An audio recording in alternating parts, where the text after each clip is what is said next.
Hello, everyone, and welcome to Winning the Earths and Mines. This is a path for the EU-US Green Tech Investments, brought to you by the Centre for European Policy Analysis, CEPA, with the support of the Polish Embassy to the United States, I should say. I'm Ronan Murphy. I'm the Director of the Digital Innovation Initiative, which is a program within CEPA, and CEPA is all about giving democracies an edge, and we feel that in the digital space, that's also extremely important, clearly. I'm not here to tell you anything new about critical minerals. That's why we've got a small constellation of stars, of experts in this space. I'm going to cut to that as quickly as possible to introduce them to you. We're joined today by Lukasz Bednarski. He is the author of the recently published Lithium, which, just to get this title correct for you, is the global race for battery dominance and the new energy revolution. Correct me if I'm wrong there. We're also joined by Abigail Hunter. She is the Acting Executive Director for the Centre for Critical Minerals Strategy at SAFE, and by Aleksander Siemaszko, who is Deputy Director at the Department for International Cooperation and Trade in the Polish Ministry of Economic Development. So, like I said, people are here to listen to you. You're the experts. So let's get straight to it with a bit of scene setting, please. Lukasz, just to start, can you set the scene a bit for us on why critical minerals are so important to the green transition in particular, and how they're going to help Western industry in the EU-US transition to decarbonisation and so on? I mean, critical minerals as such are important because they are used across the space from renewable energy generation to electric cars. From my perspective, I will be talking about the minerals used in the EV's battery, because this is the topic that I specialize in. This is a very dynamic space, a very dynamic industry, especially now with the support coming from Inflation Reduction Act. Around 400 million has been earmarked for clean tech technologies in the US. Europe doesn't have yet such abundant financing support for the development of the clean tech and the battery supply chain, but nonetheless, there are also efforts to regionalize the battery supply chain.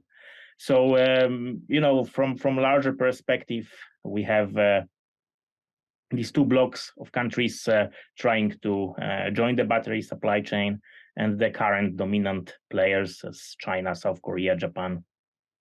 Yeah, so China is a dominant player in this space. That's something that's mentioned already.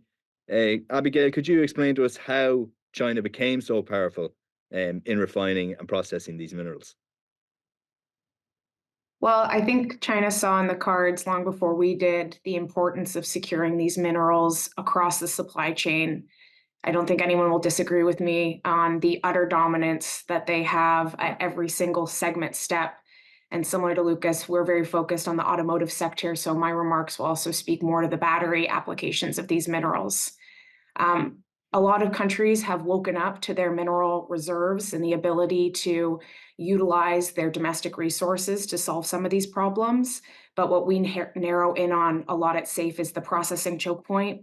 You can't dig up a rock and stick it in a Tesla. It has to be crushed, smelted, refined, and then turned into precursor cathode active material, and then the battery guts sold to someone else. It's a very, very complex supply chain. And at this point, the processing portion of it is absolutely dominated by China. 70% of the world's cobalt is located in the Democratic Republic of Congo, but around 70% of the world's cobalt is either refined or it's in China or by Chinese companies. And so one of those things is an act of nature, and the other is an act of policy. And China has certainly been ahead of the curve on all of that. And that's clearly had an impact on both the US and the EU. Aleksander, I mean, the EU imports something like 98% of the consumptions it needs in 17 rare metals, rare minerals. What are Europeans doing? What's the EU doing? What's Poland doing to break up this dominance and try and increase that diversification? Thank you, Ron, for this question. I think the significant amount of great awareness of the issue following the COVID trade disruptions, where EU specifically found itself at the mercy of overextended global value chains that include the critical minerals. That is further enhanced by the strategic role of those critical minerals in the green transition and the developments of the electromobility sectors, the developments of semiconductor sectors, and other areas in which the EU wants to excel. That is also of particular importance to my own country, Poland, which is one of the largest EV battery producers in the world. We are lucky enough to host a number of investments from China, South Korea, Sweden, and other countries. And our share in oil production is rather significant, and it's going to increase in absolute terms in the years to come, even if certain countries are also developing their own capacity. And there's a clear understanding that the global nature of the problem cannot be solved by a single member state alone, even the largest ones. So there's a number of EU responses that focus either on domestic capacity when it comes to extraction, refining, or recycling of critical minerals, but also when it comes to the global outreach. The transatlantic outreach, which was sped up from the IRA adopted by the United States. We are negotiating the critical minerals agreement, which nature is a bit narrower what we are talking about than what we are talking about today, but still plays a significant role in the global partnerships and the critical minerals club, a sort of a global plurilateral arrangement between the EU and a select strategic number of states. Includes the US, but it's not limited to those nations, but rather it reaches out to the number of African, Latin American, Asian, especially Southeast Asian nations, but also to the immediate EU neighborhood, such as Ukraine, in order to create a more diversified chain of value in the whole process. There's a number of goals that are intended to be reached until 2030, with around 10% of EU extraction capacity and around 40% of EU refining capacity. But we know that it cannot be done by EU alone. We don't have the means. Neither when it comes to the talent pool, nor when it comes to the, especially when it comes to the resource pool and extraction. And this outreach is part of a wider strategy in which the reshaping of those global value chains must take into account the domestic interests of the resource-rich countries and help them elevate their own economic capacity in order to create a more fluid, diversified, and resilient market, less dependent on a single actor in the global terms. Yeah, and I think, Abigail, to bring you in on that, Lukasz has already mentioned the Inflation Reduction Act, the IRA, and we've heard that this is a problem that is too big for one country to handle on its own, and EU-US cooperation is on the agenda as a result. It's been a little bit elusive. What else is the US doing in terms of protecting its own supply chain and what it can do to make itself safe, for want of a better word? Yeah, I think there's been an incredible effort on the part of this administration, and there was also programs and efforts on the previous administration's agenda that dealt with the security challenges of current critical mineral supply chains. The biggest item Aleksander already mentioned in terms of the Inflation Reduction Act, which has the 30D tax credit, which contains sourcing provisions, as well as a real stick with the foreign entity of concern provisions, which had guidance come out last Friday, December 1st, that essentially delineated what would be considered foreign entity of concerns and then would have materials excluded from the supply chain. And while there are multiple covered nations under that definition, this is really a proxy for China and the ability for us to assure that we can have these supply chains free of influence of Chinese, predominantly government actors, but depending on which part of the definition you're looking at, as well as some Chinese companies too. And the Inflation Reduction Act 30D tax credit is really just one tool, right? We're talking about passenger vehicles to be able to increase demand by making these vehicles that are produced without foreign entities of concern, and then also with our friends and allies via FTA countries as kind of a proxy for secure supply and allied supply. Although I know it's created some headaches with many of our friends and partners, particularly on the other side of the Atlantic. But these together are supposed to start to create a more competitive environment where we can actually have vehicles produced with these critical minerals free of influence with our partners can actually be more viable, economically viable. There's other things outside of the 30D tax credit within the IRA that focus more on domestic competitiveness, like the 45X tax credit, which helps incentivize domestic processing, as well as other clean energy technologies. Again, I'm a Canadian working in the United States, so have a great appreciation for the competitiveness that the 45X tax credit has created with our friends and allies. So don't want to be without recognition of that. And then I'll also just mention that there's a great deal of bipartisan infrastructure law grant funding for battery materials and processing to be done domestically. They just released an additional issuance of funding for the BIL grants, the second tranche of those. That white papers are due for in January. So again, the administration's working towards getting this funding out to create the economic environment at home to produce these minerals across the supply chain. Yeah, so you've mentioned the 45X component of the IRA there. Is there anything else, Lukasz? I mean, the question here about how you bring refining into the EU, into the US, into what is, friendlier places. Is it a question of a big bag of money, or what else can be done? I think maybe I will touch upon some points that I thought were interesting in the comments of my colleagues here. So I think it's important to point out that it's true that China is controlling the refining capacities for battery materials, but at the same time we need to remember that China is very much dependent on the imports of raw materials. So, from the strategic perspective, it's quite interesting situation, because it's like we are in a sort of the mutual embrace, no matter if we want it or not, because China is relying on imports of battery raw materials coming mainly from countries as for instance, for lithium, Australia, the biggest producers, and then Chile, and then Argentina. So countries which are, aligned with the West. We can say, while we are dependent on the chemical that we use later on in the batteries produced in other Asian countries or in Europe or in the US. So I think it's I think it's important to remember about this situation here.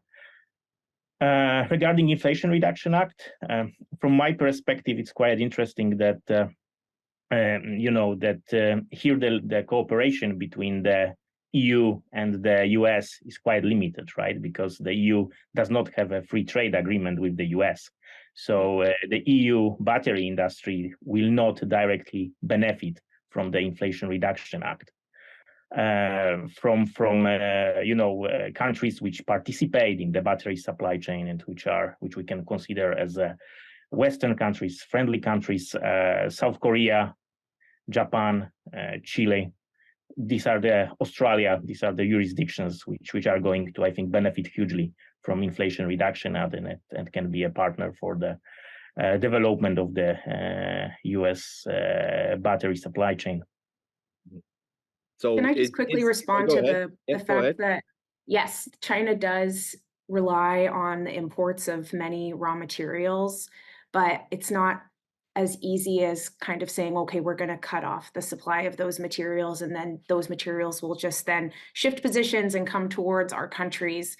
We lack the processing expertise I can't speak for Europe as aptly as I can in the United States, but certainly here, we don't have very many institutions that have accredited metallurgy degrees that are needed to be able to have that type of advanced manufacturing happening domestically. I think we have, about 8, and that those institutions churn out about a dozen students every year, and compared to, multiple dozen institutions in China that churn out thousands of students every single year that go into this industry. And then I was just speaking to a European automotive manufacturer who was saying to me that as they're starting to think through what it means to bring gigafactories to allied countries, they are challenged with the fact that all of the equipment that they can do, or that they need, to make these materials, to make these end products, are also manufactured in China, and they have multiple different turnkey operations that they can deliver. And so it's not as easy as just, oh, here's where the rocks are and we can solve it.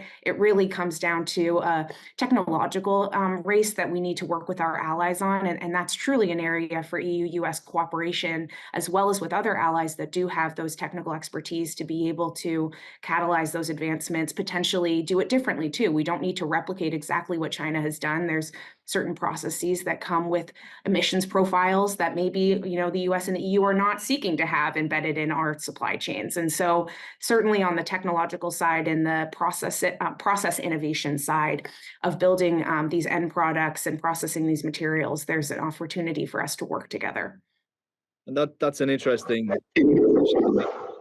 just to bring you in on it, Aleksander, the notion that there's a lead time here. We're not going to flick a switch and solve this issue at all, and there's a need to educate. There's training, development. Is that forming part of conversations in Poland or in other member states around how are we going to get the people in place, train them up, bring them in, immigration policies, etc.? Is that being discussed?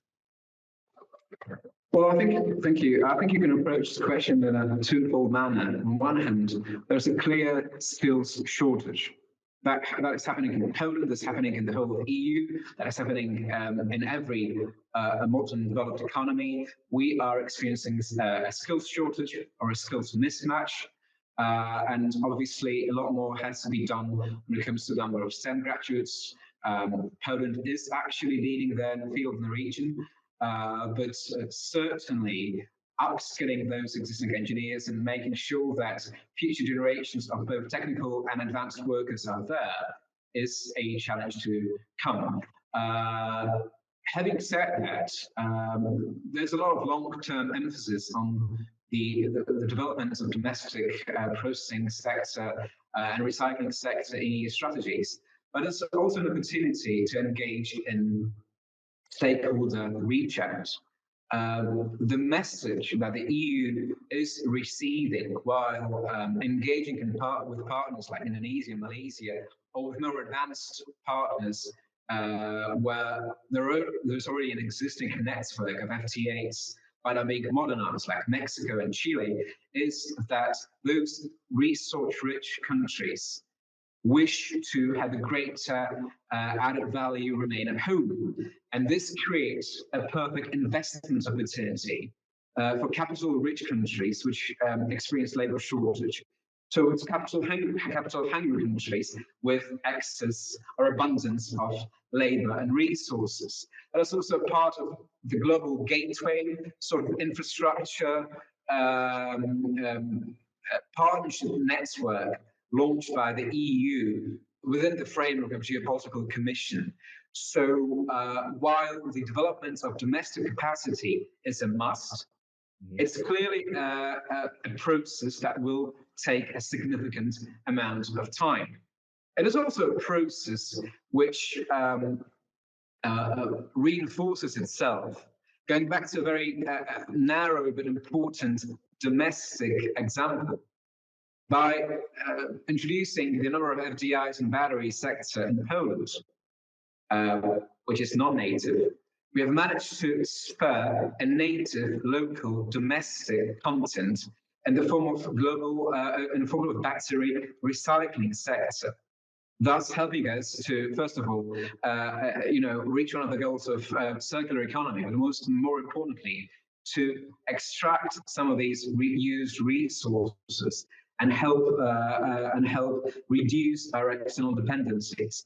So the global outreach and mutual development of capacity must go hand in hand, but there are a number of sort of leapfrogging opportunities which we can jump on, and that might require a certain amount of attention from public and private sector alike. So it's an interesting global discussion. You can't make this decision in isolation. You can't have individual member states groups, EU and US even working together might not be enough. You've got the rocks you've got to get from place A to place B for the refining, etc. We have skills shortages, we have places that can be done. Is this a sophisticated view? Is that prevalent in those making decisions on the policy here, on how they're going to solve this problem? Like you just alluded to there, Lukasz, perhaps investing in the manufacturing, the processing, whatever the word is, elsewhere, with the view to supporting industries further down the supply chain in their home markets. Is that forming part of discussions? Is that something you've come across much? I'll go first. Lukasz, you go first. I think it's difficult for me to comment on that. I mean, when I'm talking to the people from the industry from Europe, they sometimes complain that that the EU publish research report after research report, while there is no real support in terms of financing or making legislation easier. I mean, I don't comment on that. These are the opinions that I tend to hear. But from the positive things, where I think the EU has a real advantage is, first of all, a really strong automotive brands. And after all, we need to remember that the whole battery supply chain is driven by the EV sales. So that's important. And also regarding recycling, here I really see, the real leadership in terms of pushing the recycling of the battery materials forward, and the transparency of the whole battery supply chain forward regarding the amount of the emissions, CO2 emissions that it produces and so on. Because I think, in my opinion, the impact of the EU battery passport is not enough highlighted in the industry, because really it's a groundbreaking change. Because on one hand, we will have a clear labeling for the EV batteries on the European market, so everybody will be able to say, how much CO2 emissions was produced for the production of a given battery, and I hope it will, end this pointless discussion whether EVs are environmentally friendly or not.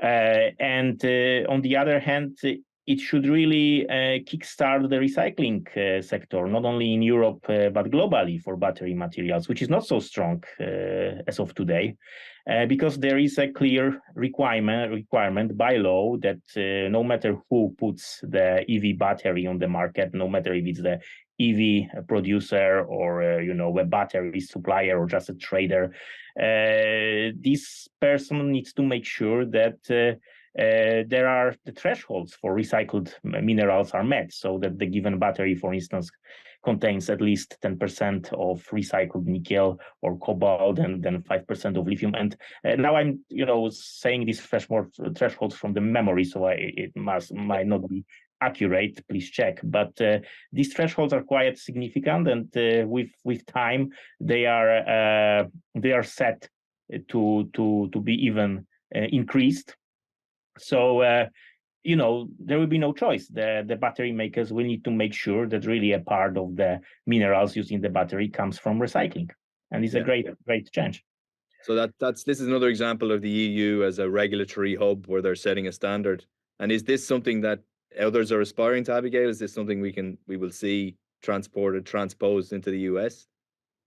Yeah, I mean, within the IRA 30D tax credit, there are traceability requirements, right? You need to be able to prove that your material is coming from the free trade agreement country for the critical mineral side of the tax credit, and then North America for the battery side of the tax credit, and then the foreign entity of concern provisions, which ramp up for the battery components in 2024, and then critical minerals in 2025 will also have traceability components. And anybody who works in this space, I implore you to look at the guidance that came out from Treasury and from the Department of Energy recently, because they're trying to ascertain what the level of traceability possible is. And so it's a really right moment to engage on this.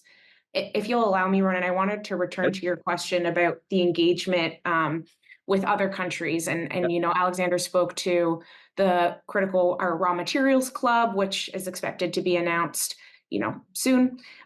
We work really closely with the Minerals Security Partnership team at the State Department, and the MSP is made up of 14 countries, over half the world's GDP. They're very focused on advancing high standard critical mineral projects in third-party countries, but in some cases within the countries of the member countries in the MSP, and we're helping them engage the private sector to advance those projects. There is a very big recognition of the need to go downstream to help these countries realize the economic development potential that they have with the resources they have in their subsoil.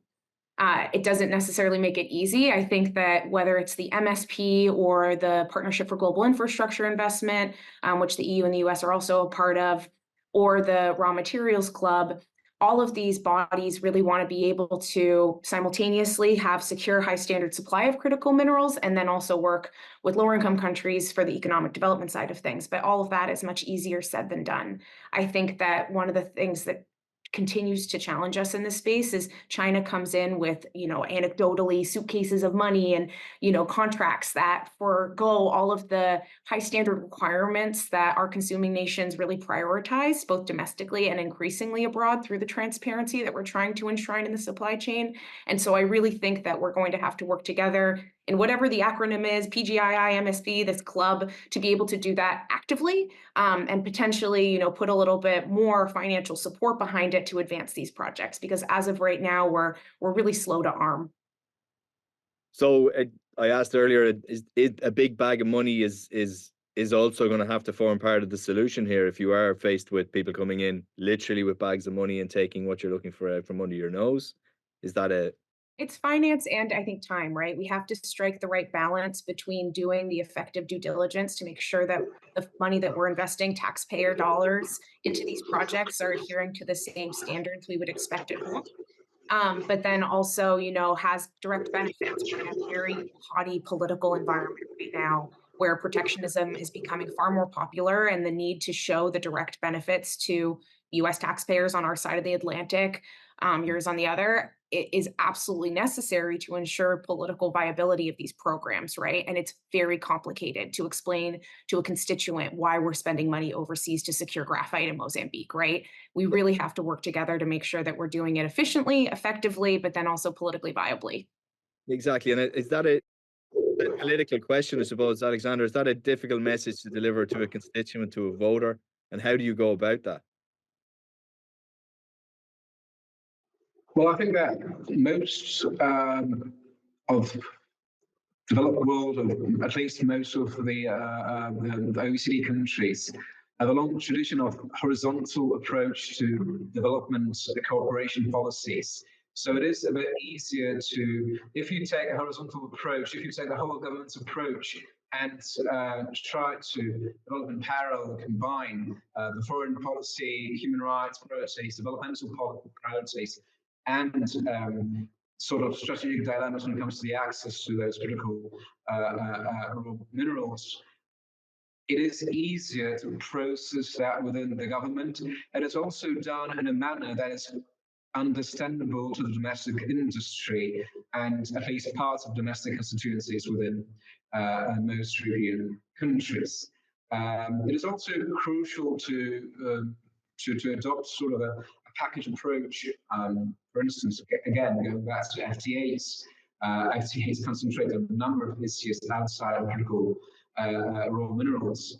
but by creating those winning coalitions of interests on both sides of an agreement, it is easier to make or take a political decision of allocation of certain funds and or opening up of domestic markets for increased trade. So these trades are there, but by smart packaging, it is easier to sort of deliver them to the general public. But it's also important to be said, and I want to really underscore that from at least from the point of view of most member states, the question is not to reduce the market share of a single actor just in order to do that.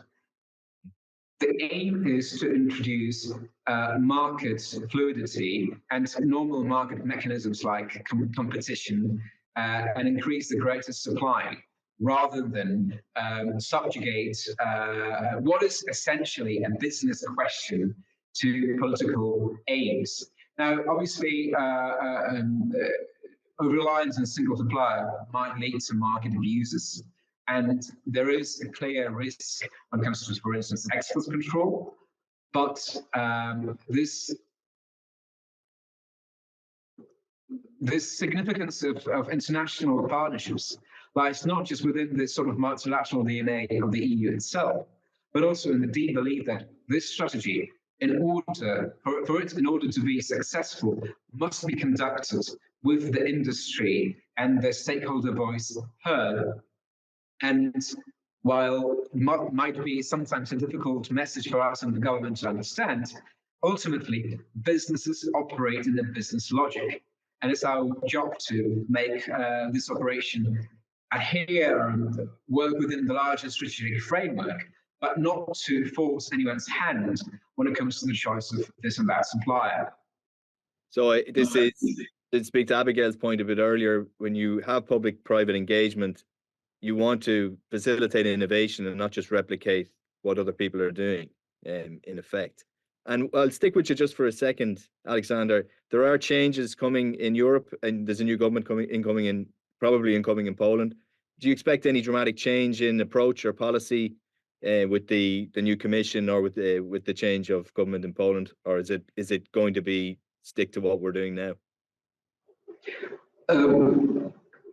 There seems to be a very strong strategic consensus, both in Poland and within the EU 27, or even within the most OECD countries, as to the direction taken. The green transition is there, and it's supported by the general public, by businesses, and everyone that wants a clear, long-term path to a low emissions economy. What can be adjusted after the European elections or after the domestic elections in certain countries are the little details when it comes to the amount of state aid or the direction in which the state aid goes, or direction of certain agreements. The election cycle calendar is always challenging, and we've seen that in EU negotiations with Australia when it comes to FTA.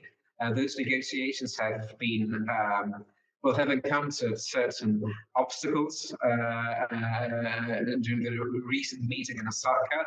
And I think that we will have to wait, for instance, for Australians to go through their own elections in 2025 for the FTA negotiations and the critical minerals part to resume fully. Obviously, everyone on this side of the pond are observing keenly the American elections and how it affects the general framework of the partnerships, whether the negotiations on the CMA, whether the Transatlantic Trade and Technology Council, or whether the smaller forums which discuss the mutual recognition of standards and other nitty-gritty details, which together amount to a much greater picture of transatlantic cooperation. Yeah, so that is a concern, that broader trade strategy would have a significant knock-on impact on the critical minerals discussions. Is that something you're worried about, Lukasz? Do you expect that if there is a change in government? I mean, U.S. government or any particular, but the U.S. government being that what has been a protectionist bent, in fairness, under the current president, the IRA, the EU has accused it of being a protectionist act. Is there danger of that becoming more pronounced? With to be honest, so far trade restrictions didn't really impact the trade in minerals for batteries. Okay. Even if we look at the rare earths, there has not been really any legislation that impeded this trade, even if there were worries and concerns about it. So difficult for me to say more on this topic. Well, we might conclude the conversation with what each of you would like to see, what your wish list would be for the next 12, 18 months on EU-US critical mineral cooperation specifically, and again, anything specific or broader. Let's start with go ahead. Sorry, go ahead. I think broader, it would be interesting to see, and I think this is already happening, but I think it would be interesting to see more of this happening, to pay more attention to the manufacturing, because I believe that for very long, this was kind of the same approach on both sides of the Atlantic, both in the EU and in the US.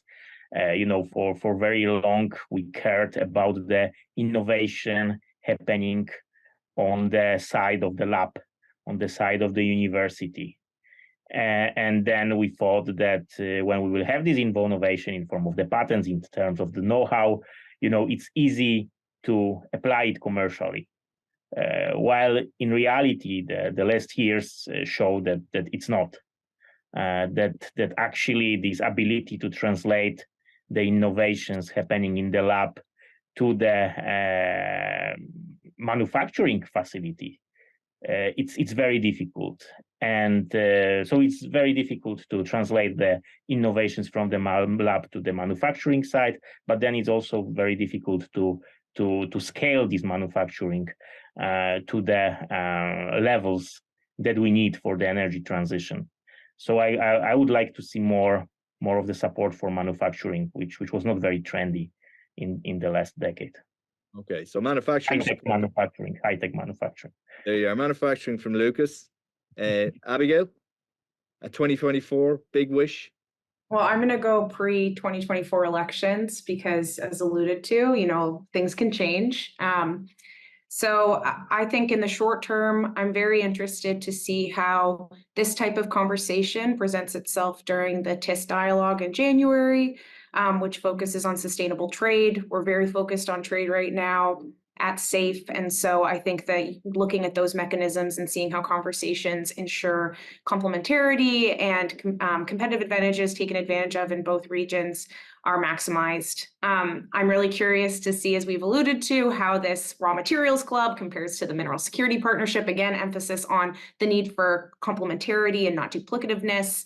I'm really interested to see if the EU and the US are able to get more support for the Libido Corridor project, which is part of the Partnership for Global Infrastructure Investment. Both the EU and the US have put forward funding to support this corridor that will be able to transport minerals from through the DRC, Angola, and Zambia to a western-facing port. So again, really important for diversification efforts, countering Belt and Road. And then lastly, and we didn't talk about this at all, but I wrote my master's thesis on aluminum, so I'm always finding myself thinking about aluminum. Really, really interested in how the global arrangement on sustainable steel and aluminum works. If that's a, closed market, shared, tariff that we have to support sustainable steel and aluminum, if we resolve some of the challenges that have presented themselves, and that's closer, right? I think they have the deadline of the end of this month. So very keen to see if that's something we should replicate for other critical minerals, or, if there's lessons that we can glean in terms of critical minerals trade and enshrining sustainability and countering China can work in that fashion. Yeah, so it's how to balance the green tech agenda, the climate change concerns against the practicalities of getting the materials, getting the equipment that you need to deliver it, which is the big story. Lots there we could have discussed as well, Abigail, and we'll surely revisit that with you in the coming weeks and months. Same to you, Aleksander. What would you like to see happening? 2024. Big wish. Well, there seems to be, we are at the end of sort of political cycles both in the EU and the United States. So there's a lot of housekeeping to be done. I would love to see the global arrangements on steel and the critical minerals agreement to be concluded in 2024. I would love to see a number of important legislation to be concluded within the EU, including the Net Zero Industry Act, so that we can enter the new cycle in 2025 with a sort of clean slate and a feeling of job well done. And finally, as a whole, I would very much welcome this work to be done in 2024, so that once we take over the EU presidency on January 1st, 2025, we can sort of hope to host the TTC meeting with little to no stress and discuss a more forward-looking agenda. Yeah, and that's great. It's great to get the personal into it. That's very important. And that's it. We've covered a number of things there in the wish list, all the way from manufacturing down to keeping Aleksander's inbox nice and clean. So yes, there's a lot in there. Thank you very much. I'll read your names clearly so everyone understands. Lukasz Bednarski, Abigail Hunter, Aleksander, Siemaszko, thank you very much for joining us today. We'd like to express our thanks again to the Polish Embassy to the United States for supporting this event. It's been brilliant. There's lots more to discuss. We got into it a little bit, but we will be revisiting this through papers, etc., via SIPA.org. And of course, we can't forget, Lukasz has got his book coming out already, Lukasz? Out already, yeah. Lithium. Get it in all good bookstores. Thank you very much to all three of you for joining us, and we will see you again soon.